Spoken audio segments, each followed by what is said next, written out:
Thank you so much for joining us this evening. Let's start here. How critical is what space are we in right now in terms of the blood shortage? We are unfortunately not in a really good position. At the moment, our blood stocks are sitting at about 2.5, 2.8 days, which is really not where you want to be at the start of the festive season. So ideally, what do you want to see at the present moment? Where should we be for us to not to start panicking?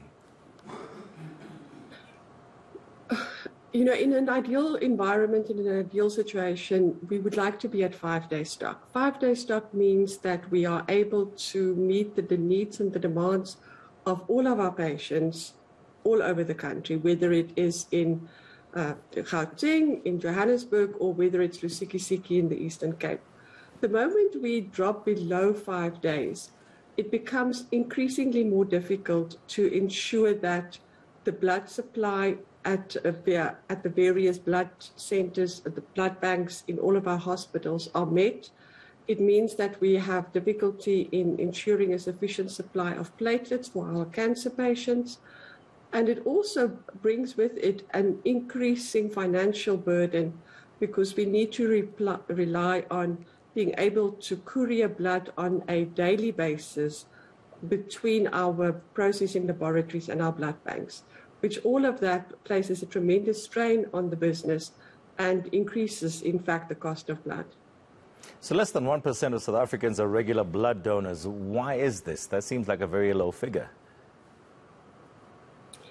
Unfortunately, it is. The WHO does recommend that to be able to sustainably meet this demand for blood in a country, that about 1% of the population should be donating on a regular basis.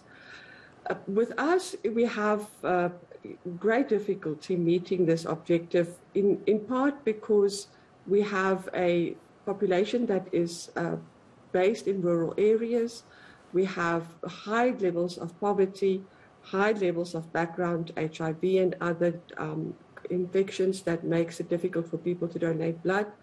And so overall, and all of this has been compounded by COVID, which has made it really, really difficult for us to access our traditional donor pools, especially, for example, our younger donors in the schools and at universities, but also our very reliable, dependable donors that we had in some of the bigger workplaces. So if you look at some of the bigger corporate campuses, we would go there every 2 months and we would know that, we spend the morning there and we collect 50, 60 units of blood. These days, a lot of those people are working from home. And so we send the same team to go and collect blood there, but we end up maybe with, 10 or 15 units of blood. So overall, the challenges, the historical challenges, but combined now with the new challenges brought about by COVID, has really made collecting a sufficient safe supply of blood in this country very, very difficult. Speaking of COVID and the pandemic itself, I'm sure there are questions such as, if I'm vaccinated, is it still safe for me to go and donate blood? Oh, yes, definitely.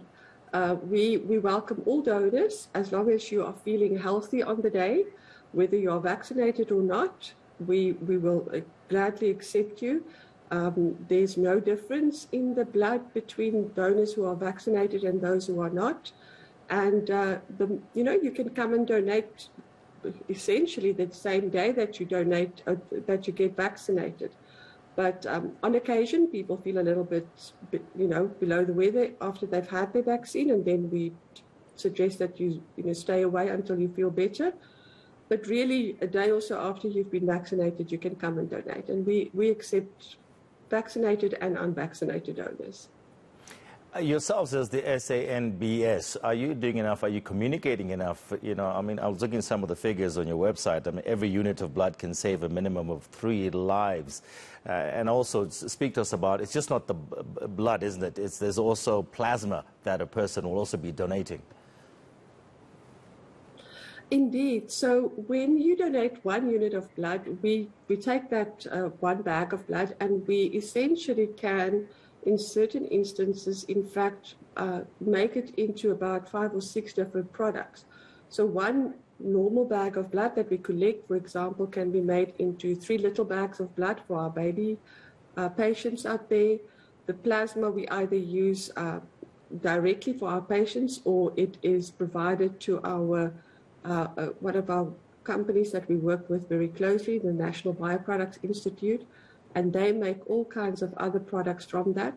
And then really importantly, the platelets, which is the third component of blood, we use to produce platelet products that are used in a variety of conditions, but especially, for example, in mommies who are bleeding post-delivery, cancer patients, major trauma patients. So definitely 1 bag of blood can certainly, on occasion, save even more than 3 lives.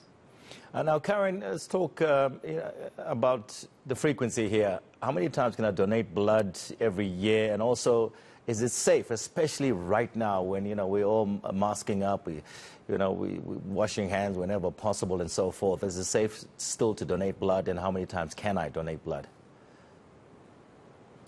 So if you are between the age of 16 and 65, you can generally donate up to 6 times a year, every 56 days. For some people, they need to, especially young women, often they can't donate that frequently because they don't have enough iron stores.